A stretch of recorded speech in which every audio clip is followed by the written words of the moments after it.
Assalamualaikum warahmatullahi wabarakatuh. Hai semuanya, apa kabar adik-adik sekalian? Semoga kita semua selalu dalam lindungan Allah Subhanahu wa taala. Amin. Di sini ada yang udah kenal sama kakak belum? Kalau belum, kakak akan memperkenalkan diri terlebih dahulu ya.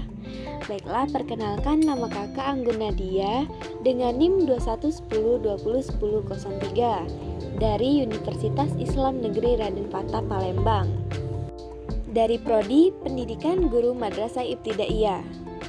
Nah, sebelum kita memulai materi pembelajaran pada hari ini, alangkah baiknya kita berdoa terlebih dahulu agar mendapatkan hikmah dari pembelajaran hari ini. Berdoa dimulai. Kalau sudah, langsung saja kita simak video pembelajaran pada hari ini.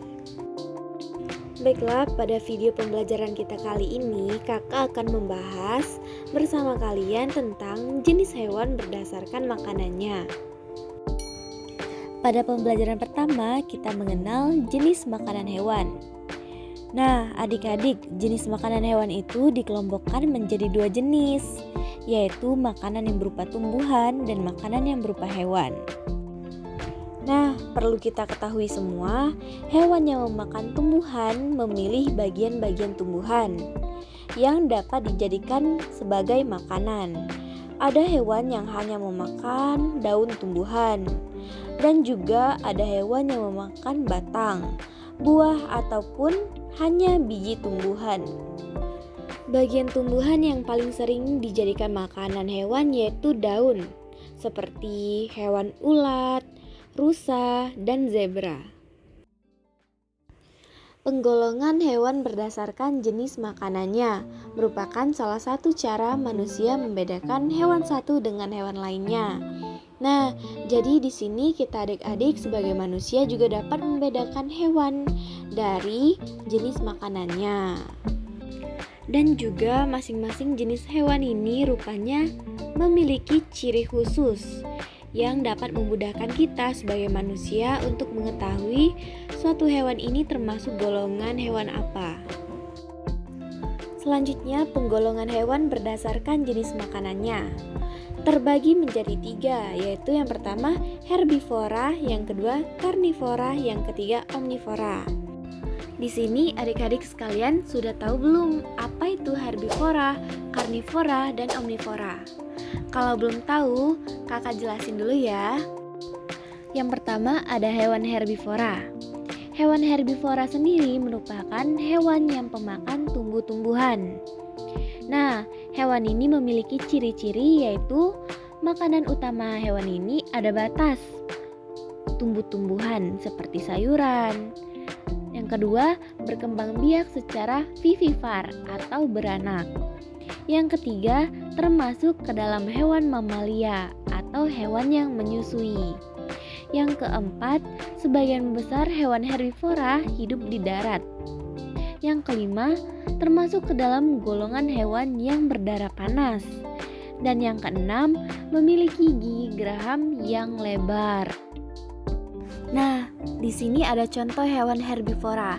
Adik-adik bisa lihat yaitu ada hewan kambing, kelinci, dan juga sapi. Selanjutnya hewan karnivora. Hewan karnivora adalah jenis hewan yang pemakan daging. Hewan ini memiliki ciri-ciri yaitu sebagai berikut. Yang pertama, memiliki kuku-kuku yang tajam. Yang kedua, memiliki kecepatan lari yang sangat cepat ketika ada mangsanya. Dan yang ketiga, memiliki gigi taring yang berperan merobek daging. Berikut contoh hewan karnivora, yaitu yang pertama ada hiu, macan, dan singa. Nah, yang terakhir ada hewan omnivora. Hewan omnivora adalah jenis hewan yang pemakan segalanya. Dan ciri-ciri hewan omnivora yaitu yang pertama memakan tumbuh-tumbuhan dan daging. Yang kedua, mempunyai gigi yang tajam pada bagian depan. Yang ketiga, mempunyai gigi datar pada bagian belakang. Contoh hewan omnivora sendiri dapat adik-adik lihat yaitu ada monyet, babi, dan juga tikus. Selanjutnya kesimpulan. Nah, dari materi awal sampai akhir dapat kita tarik kesimpulan, yaitu penggolongan hewan berdasarkan jenis makanannya merupakan salah satu cara manusia membedakan hewan satu dengan hewan lainnya. Selain dari jenis makanan yang dimakan, untuk membedakan masing-masing golongan hewan, kita juga dapat mengidentifikasinya melalui beberapa bagian tubuh yang spesifik, seperti susunan dan bentuk giginya, serta ciri-ciri lainnya. Mungkin itu saja penyampaian materi dari kakak. Semoga adik-adik sekalian dapat mengerti dan paham ya tentang materi kita pada hari ini, yaitu penggolongan hewan berdasarkan jenis makanannya. Maaf jika terdapat banyak salah kata, kepada Allah saya mohon ampun. Terima kasih atas perhatiannya. Wassalamualaikum warahmatullahi wabarakatuh.